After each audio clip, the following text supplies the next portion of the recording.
Hello everyone, welcome to Current Affair MCQs program. Let's begin with previous day's practice question. Question was, consider the following statements about carbon sinks. 1. Effective carbon sinks can tackle CO2 and significantly reduce sulfur dioxide also. 2. Natural carbon sinks include forest and clean water bodies. Carbon sinks are ineffective in reducing urban heat. Which of the statements given above are correct? 1 only, 2 only, both 1 and 2, or neither 1 nor 2? The correct answer is option A, 1 only.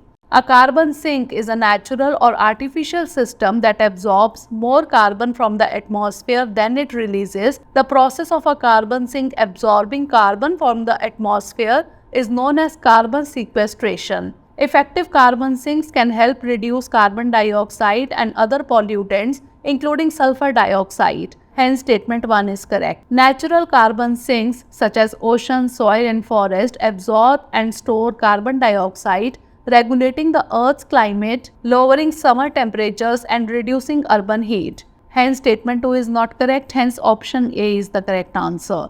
Now let's begin today's episode. First question is, consider the following statements about India's workplace culture. 1. India ranks among the most overworked countries with workers averaging 46.7 hours per week. 2. Corporate initiatives like codes of conduct and work-life balance policies have effectively addressed workplace toxicity in India. Which of the statements given above is or are correct? 1 only, 2 only, both 1 and 2, or neither 1 nor 2? The correct answer is option A, 1 only.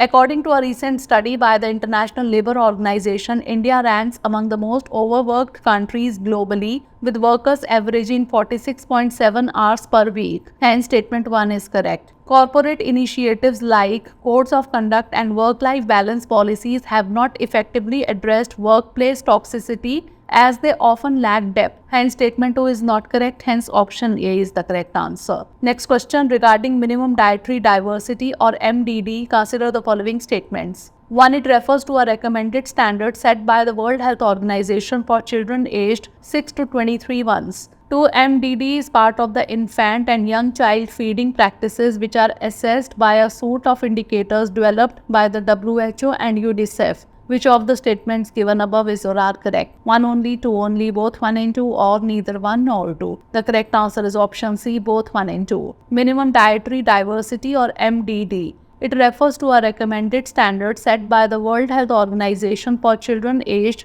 6 to 23 months. Hence, statement 1 is correct. It suggests that during 24 hours, children should consume foods and beverages from at least 5 of the 8 defined food groups: breast milk, grains, legumes, dairy products, flesh foods, eggs, and fruits and vegetables. MDD is part of the infant and young child feeding practices which are assessed by a suite of indicators developed by the WHO and United Nations International Children's Emergency Fund. Hence, statement 2 is correct. Hence, option C is the correct answer. Next question, consider the following statements regarding Fugitive Economic Offenders Act 2018. 1. A fugitive economic offender is someone with an arrest warrant for an offence worth at least ₹100 crore under the Act. 2. A special code designated under the Foreign Exchange Management Act 1999 may declare an individual as a fugitive economic offender. Which of the statements given above is or are correct? 1 only, 2 only, both 1 and 2, or neither 1 nor 2?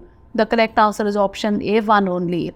A fugitive economic offender is a person for whom an arrest warrant has been issued for committing an offence specified in the Fugitive Economic Offenders Act 2018 with the value of the offence amounting to at least ₹100 crore. Hence, statement 1 is correct. A special court designated under the Prevention of Money Laundering Act 2002 may declare an individual as a fugitive economic offender after hearing the application. Hence, statement 2 is not correct. Hence, option A is the correct answer.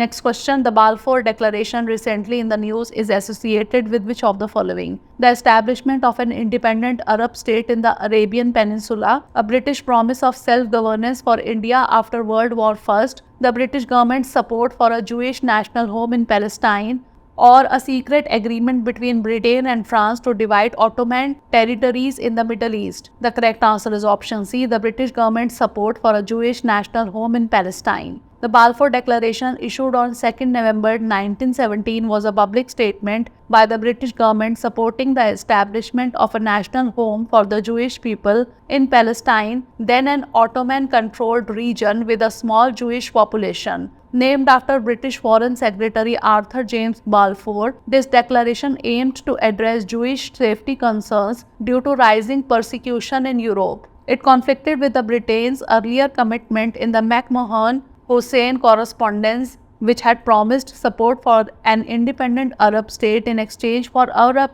assistance against the Ottoman Empire. Hence, option C is the correct answer. Next question, consider the following pairs related to intrusive features of a volcano. Feature and description. 1. Batholith, central core of a volcanic mountain. 2. Sill, tabular intrusions along sedimentary bedding. 3. Laccolith, vertical intrusion that cut across rock layers. How many of the above pairs are correct? Only one, only two, all three, or none? The correct answer is option B, only two. A volcano is an opening or fissure in the Earth's crust through which lava or molten rock, ash, gases, and rock fragments erupt from a magma chamber beneath the surface. Intrusive features, the central core of a volcanic mountain, hence pair 1 is correctly matched. Sill, a tabular intrusion along sedimentary bedding plains, hence pair 2 is correctly matched. Laccolith, magma injected between horizontal sedimentary layers causing an upward bulge, hence pair 3 is not correctly matched. And dike, a vertical intrusion that cuts across rock layers, hence option B is the correct answer. Next question, consider the following statements regarding the use and development of drone technology in India. 1. Drones are being integrated into several government projects to accelerate progress in sectors like agriculture, infrastructure, and urban planning. 2. The Drone Didi mission focuses on empowering rural women through drone technology by providing training and job opportunities. 3. Currently, all of the flight controllers used in small drones in India are indigenously manufactured. How many of the statements given above are correct? Only one, only two, all three, or none?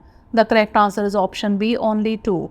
Drone technology in India. Drones are indeed being integrated into several government projects transforming sectors like agriculture, infrastructure, disaster management, and urban planning, thereby accelerating progress and enhancing efficiency. Hence, statement 1 is correct. The Drone Didi mission aims to empower women, particularly in rural areas, by training them to operate drones. This initiative creates new job opportunities and fosters entrepreneurship. Hence, statement 2 is correct. Currently, over 90% of the flight controllers used in small drones in India are imported from China, not indigenously manufactured. Hence, statement 3 is not correct. Hence, option B is the correct answer. Next question, consider the following statements regarding India's approach to free trade agreements. 1. The Indian government recently decided to take a break from negotiating FTAs to prevent unintended concessions and to support domestic industries. 2. India's FTA negotiations with East Asian countries previously led to trade imbalances, with imports rising and market access benefits not materializing for India. Which of the statements given above are correct? 1, only 2, only both 1 and 2, or neither 1 nor 2? The correct answer is option C, both 1 and 2. Free trade agreements or FTAs. The Indian government recently decided to take a break from negotiating FTAs to prevent unintended concessions and to support domestic industries. Hence, statement 1 is correct. India's FTA negotiations with East Asian countries previously led to trade imbalances, with imports rising and market access benefits not materializing for India. Hence, statement 2 is correct. Hence, option C is the correct answer. Next question, which of the following statements regarding the recent Supreme Court judgment on material resources of the community is or are correct? 1. The verdict specifies that not all private resources can be deemed material resources of the community. 2. The judgment allows the state unrestricted power to acquire private property as long as it is for the public good. 3. The court endorsed the public trust doctrine as a guideline to identify resources that could serve the community. Select the correct answer using the codes given below. 1 only, 2 and 3 only, 1 and 3 only, or 1, 2 and 3. The correct answer is option C, 1 and 3 only.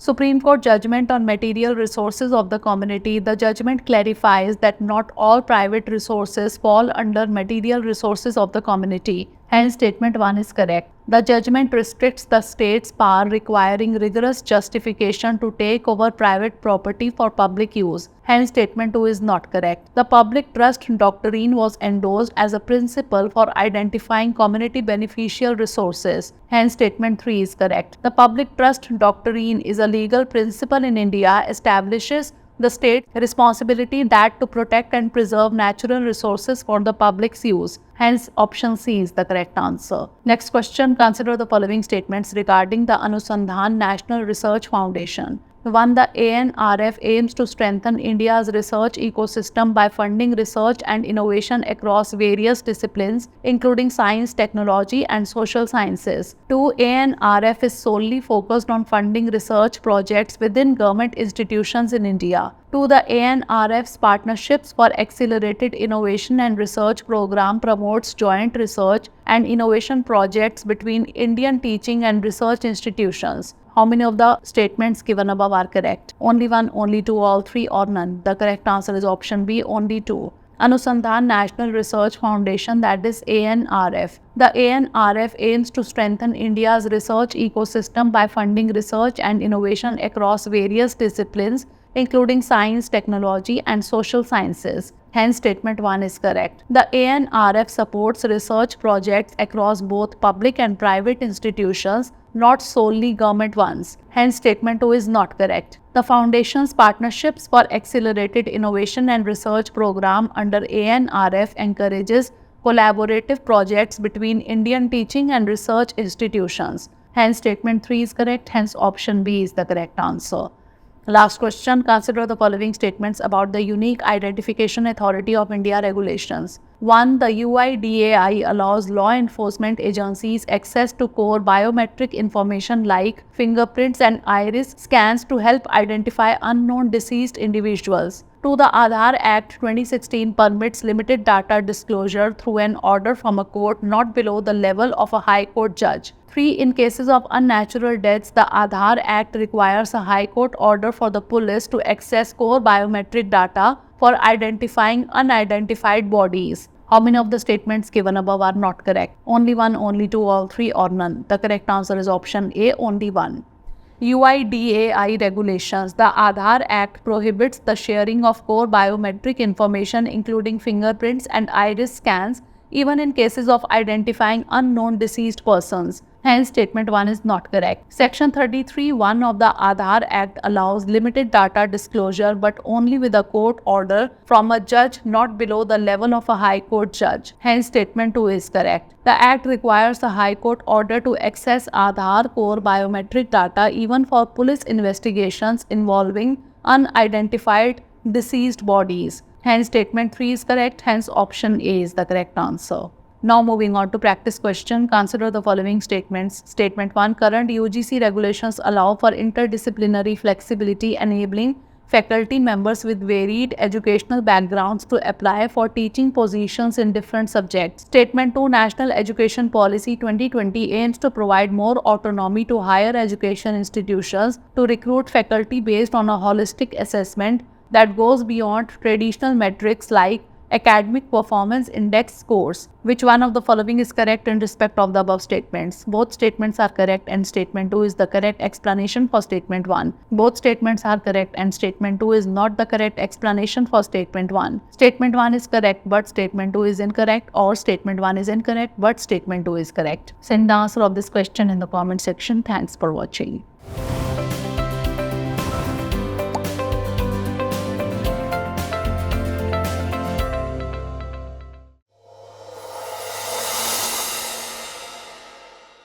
For more informative content, like, share and subscribe, and do not forget to press the bell icon to get the notifications.